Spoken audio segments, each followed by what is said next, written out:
Maka Santo Agustinus, Bapa dan juga pujangga gereja kita, ia menyatakan tentang kontemplasi. Agustinus itu berkontemplasi, ia sedang berbicara dengan Tuhan. Tuhan memperbolehkan engkau mendapatkan segala kebahagiaan di dunia. Apa saja yang kamu mau, segera terpenuhi. Semua kamu miliki. Kecuali satu hal, kata Tuhan. Kamu tidak akan melihat wajah Allah. Jadi bisa kita temukan apa yang kita ingini di dunia ini. Lalu Tuhan bertanya, mengapa wajahmu murung dan sedih ketika aku berkata, kamu tidak akan melihat wajahku lagi? Jika engkau telah dipuaskan oleh segala kebaikan dan kesenangan dunia, apalagi yang engkau dambakan? Lalu Agustinus menjawab, ini dalam kontemplasinya dengan Tuhan. Hanya satu hal yang kuminta darimu Tuhan, agar aku boleh tinggal di rumahmu seumur hidupku. Jadi bukan memberi segala sesuatu yang kita butuhkan, dan manusia selalu terjebak dalam hal ini. Seolah-olah dengan kebutuhan ini dan itu, dengan terpenuhinya semuanya itu, seolah-olah itu kebahagiaan. Agustinus sudah menjawab dan sudah dia lakukan itu. Memang itulah kita lihat sejarah hidup Agustinus sebelum dia bertobat. Waduh, luar biasa. Tapi setelah dia bertobat, inilah jawabannya. Hanya satu hal yang aku minta darimu Tuhan, agar aku boleh tinggal di rumahmu seumur hidupku. Inilah semangat kesatuan dengan Tuhan. Kontemplasi. Berbicara dengan Tuhan. Next. Maka bagaimana cara kita bisa bertemu dan merasakan kasih Tuhan yang sempurna? Padre Pio sudah melaksanakan itu. Apa yang ia lakukan? Merangkul salib.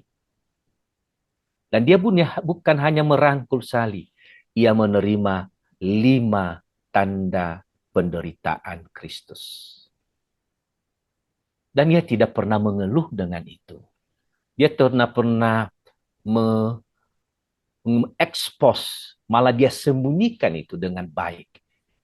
Walaupun dia dituduh dan macam-macam, dan dia tidak teguh karena dia merangkul salib Kristus.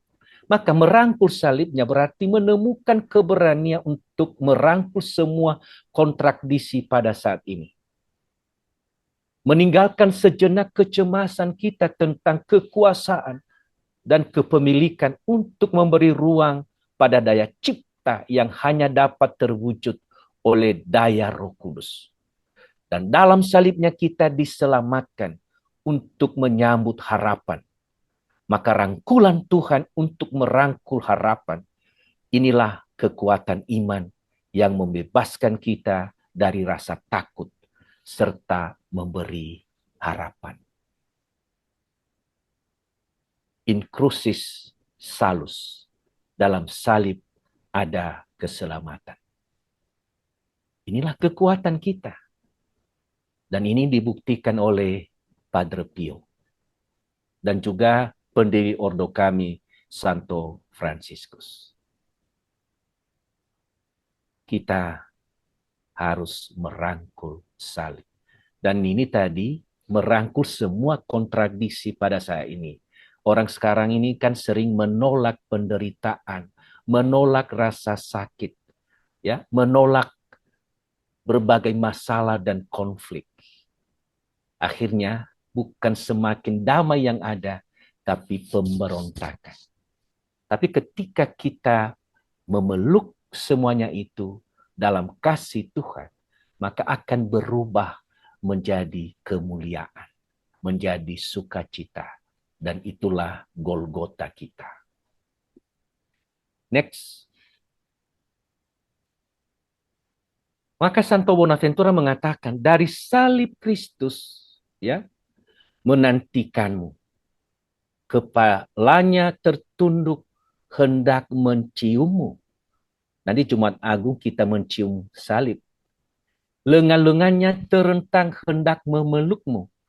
Tangan-tangannya terbuka menyambutmu. Tubuhnya terkul, ya, pasrah seutuhnya.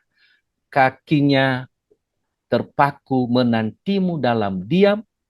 Bahu-bahunya terbuka menyambut kedatangan. Itulah Bonaventura menggambarkan salib Kristus. Dan itu bagus sekali, amat puitis. Dan semua ada maknanya. Bagaimana Yesus yang tersalib justru merangkul kita, merangkul seluruh penderitaan kita, merangkul seluruh kelemahan dan keterbatasan kita. Next.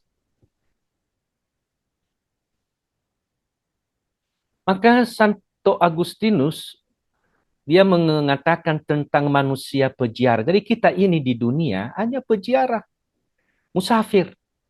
Jadi di dunia ini manusia berziarah. Ia musafir dan perantau. Tidak ada. Tidak ada yang kita bawa nanti pun kita mati. Tidak ada yang kita bawa. Semua akan kita tinggalkan. Maka yang kita dambakan adalah damai utuh dan sempurna. Yang kita dambakan. Manusia hidup kini dan sekarang, namun mata batin terarah kepada realitas di sana dan nanti.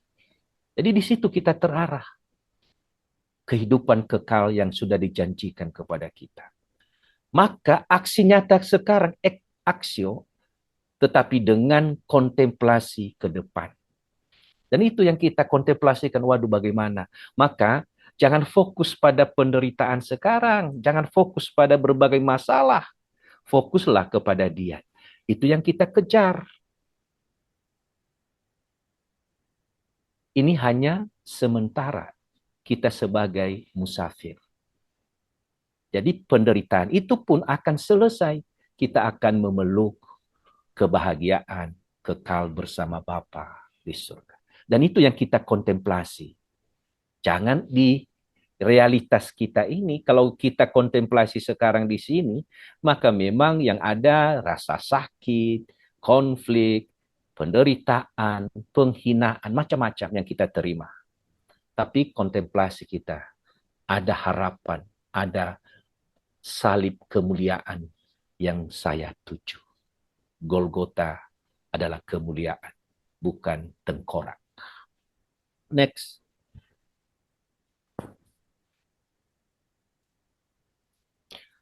Bapak Paus Fransiskus dalam Christus Vivit, itu CV, dia menggagas peran orang muda yang transformatif dan juga Padre Pio sangat memberi perhatian tentang ini.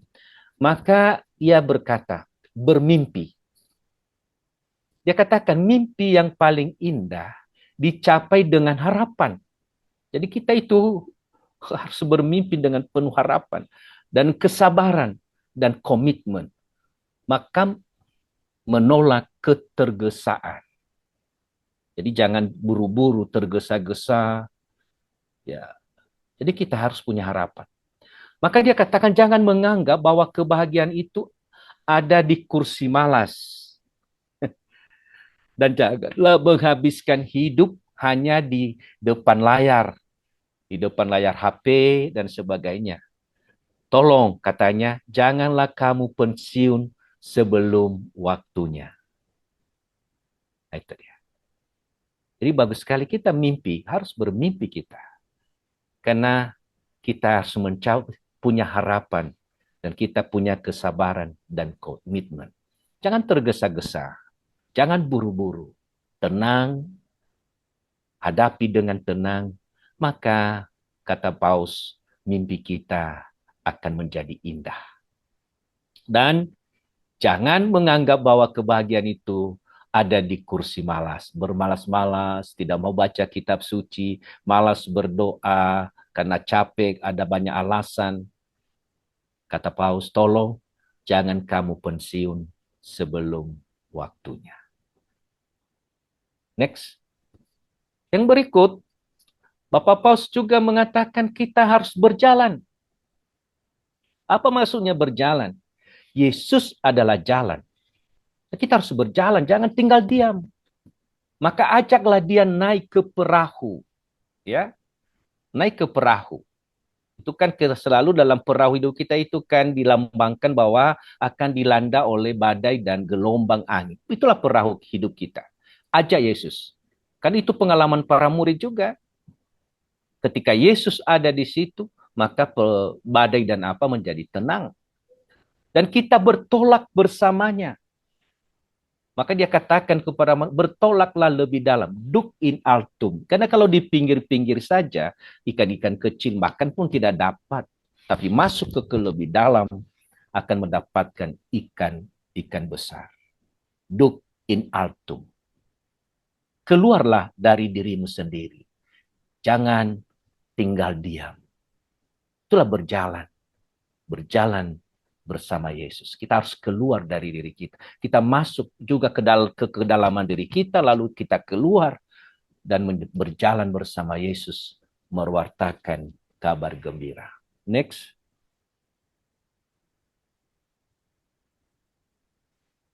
Kita ini misioner. Ya, kita ini misioner. Kita doa itu juga kita misioner karena mengapa? Mendoakan seluruh dunia. Orang-orang yang tidak kita kenal pun kita doakan.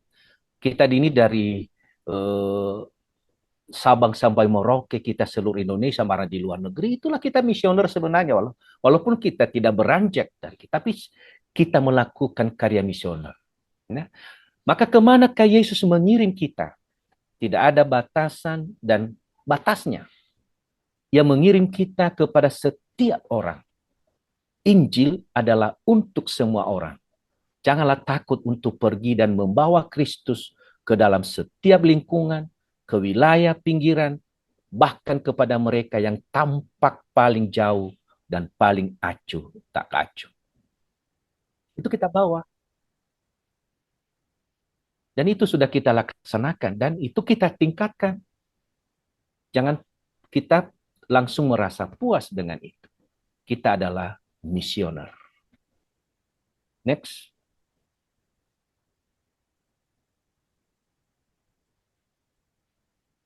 Lalu Yesus adalah sahabat seperjalanan. Jadi saya tadi dikatakan tadi dari awal, kita jangan takut, juga kata Paus. Ya, kita Yesus menyebut kamu sahabat. Ya, Yohanes 15 ayat 15. Ia tidak memaksa tetapi mengajak dengan lembut. Marilah dan kamu akan melihatnya. Yohanes 1:39. Ya, dia tidak memaksa, tapi dia sahabat yang paling baik untuk perjalanan kita. Dia meminta kita tinggal bersamanya. Tinggallah di dalam aku dan aku di dalam kamu. Yohanes 15:4. Jika kita menjauhkan diri, dia tetap setia. Dia tidak dapat menyangkal dirinya. 2 Timotius bab 2 ayat 13. Itu. Jadi Yesus sahabat seperjalanan. Jadi jangan takut. Jangan merasa kesepian sendirian di rumah. Ajak Yesus. Ajak untuk berkomunikasi. Dia pendengar yang baik. Dan dia yang pemberi solusi yang terbaik. Kita lihat contoh next di perjalanan Emmaus. Ini bagus sekali. Nanti kalau sesudah Paskah kita akan melihat ini. Ya. Inspirasi peristiwa Emmaus bisa nanti juga dibuka. Lukas 24:13-35. Dua murid berjalan dengan arah berlawanan. Yesus berinisiatif berjalan bersama mereka. Yesus mewartakan sabda, membantu mereka memahami sabda, namun tidak memaksa. Yesus menerima undangan untuk tinggal bersama mereka. Ia menghargai inisiatif mereka. Ia masuk dan ikut dalam perjamuan. Yesus memecahkan roti sehingga mata mereka terbuka, sadar akan kehadirannya. Mereka sendiri yang memutuskan untuk segera melanjutkan perjalanan ke arah berlawanan. Kembali ke komunitas dan membagikan pengalaman. Dan itu kita sudah mengalami. Yesus jangan miliki sendiri. kita juga berbagi dengan komunitas kita, dalam keluarga kita, di tempat kerja kita. Kita sudah sharing Emmaus dengan Yesus. Itulah semangat bersama dengan Tuhan. Next. Maka sebagai yang terakhir, bagaimana memupuk semangat untuk bersama dengan Tuhan, juga selain mengenai kitab suci, juga melalui doa. Doa adalah nafas hidup. Saudara-saudariku yang terkasih, jangan berkecil hati bila merasa sulit berdoa. Karena para murid Yesus mengalami hal yang sama. Seperti pernah kita pelajari bersama di Taman Getsemane. Mereka tertidur. Lalu Yesus mengingatkan mereka, tidak bisakah kamu berjaga-jaga bersama aku 1 jam saja? Dan itu sekarang sudah kita praktekkan. Namun, merasa sulit berdoa bukan berarti tidak perlu berdoa. Selalu amat sangat penting. Doa adalah nafas hidup seperti kita ini bernafas. Maka seluruh ungkapan doa dalam gereja Katolik berdasar pada kitab suci. Jadi itu sejalan.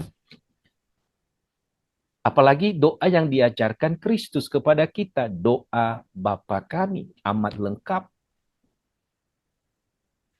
Kemudian penjelasan tentang doa, meditasi dan lain sebagainya bukan untuk merubah kebiasaan doa kita selama ini. Tidak. Silakan.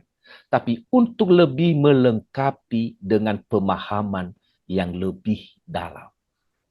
Jadi bukan ditiadakan apa yang sudah kita laksanakan selama ini, bagus, tapi kita lebih dilengkapi, diberi pemahaman sehingga kita lebih mantap.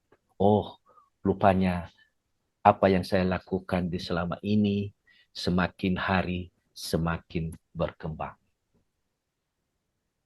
Sesungguhnya ada banyak cara berdoa, dan semuanya itu merupakan ungkapan iman.